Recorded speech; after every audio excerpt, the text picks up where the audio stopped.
on the King's speech. Take it away. Well, I like it very much. I've seen it twice now, and I liked it, if anything, even more the second time. I think it's necessary to say at the beginning, I mean, I think Colin Firth is pretty much a shoo-in, not only for BAFTA and Oscar nomination, but I think he's got a very, very good chance of winning. If you look historically, if you want an Oscar nomination, it is true that, what you do is you play a British monarch. I mean, I wrote a piece about this a while ago, complaining about the fact that the Oscars always nominate people for playing, Judi Dench, Shakespeare in Love won the Oscar, Nigel Hawthorne got nominated for Man as King George, Dame Helen Mirren got the Oscar for playing the Queen in The Queen. You're quoting yourself. I am. Peter O'Toole nominated twice for playing him, and that's fine. The other thing is that there is a model before that, which is that you make a film in which a monarch has a relationship with what you referred to before as a commoner. So, for example, there is a blueprint for this to some extent in what they referred to in America as Her Majesty Mrs. Brown. Over here was simply Mrs. Brown. I mean, the Americans particularly love films about British monarchs developing a relationship with somebody from and in this case, not only a commoner, but a commoner from the colonies. Because therefore, it's like, because they love the idea of the monarchy, and they love the idea of being connected with the monarchy, and they love the idea of that, the friendship which somehow transcends the monarchic bound. So fine, you have all that. So I think there is no doubt. Plus, obviously, it's in an American-backed production.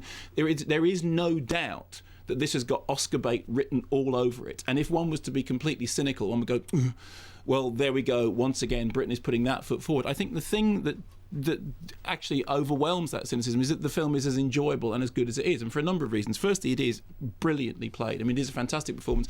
When Colin Firth wins his awards, as I'm sure he will, I hope that not only do people say, yes, what a great actor he is, but people look back at, for example, the work he did in Mark Evans' Trauma, which I've pointed to for ages and ages, saying that was the point at which I really became aware of what a fantastic actor he was. Not just he came in to talk about that. He did come in to talk about it, and it's true, there is so much of what subsequently turned out to be great about his acting that is evident in Trauma. I really wish people would go back and look at that film and just see the great work that Colin Firth did in it. And one of the best things about getting awards recognition is people do tend to look at your back catalogue, and people are looking at them. I mean, I think there is no doubt that Colin Firth is going to win awards for this.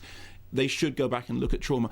I think there's also in that central relationship, when you looked at the Queen, which again there was the relationship between the Queen and Tony Blair, so actually that had an element of that as well. I thought it was always shocking that the Oscars overlooked. And was Blair the commoner in that? He was to some extent. He was the Prime Minister, but he was common.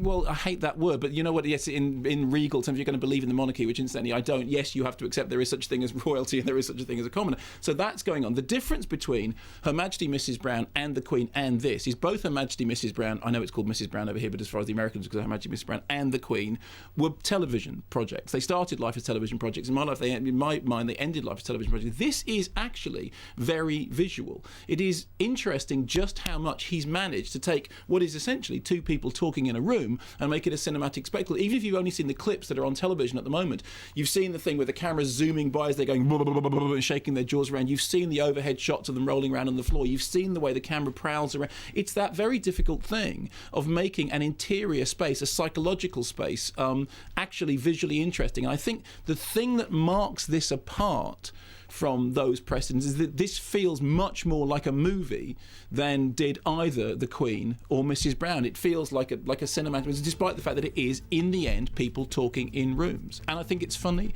and it's a very, it's a good story. It's also interesting to see a film in which the happy ending is somebody manages successfully to announce that we're going to be at war for the next 6 years.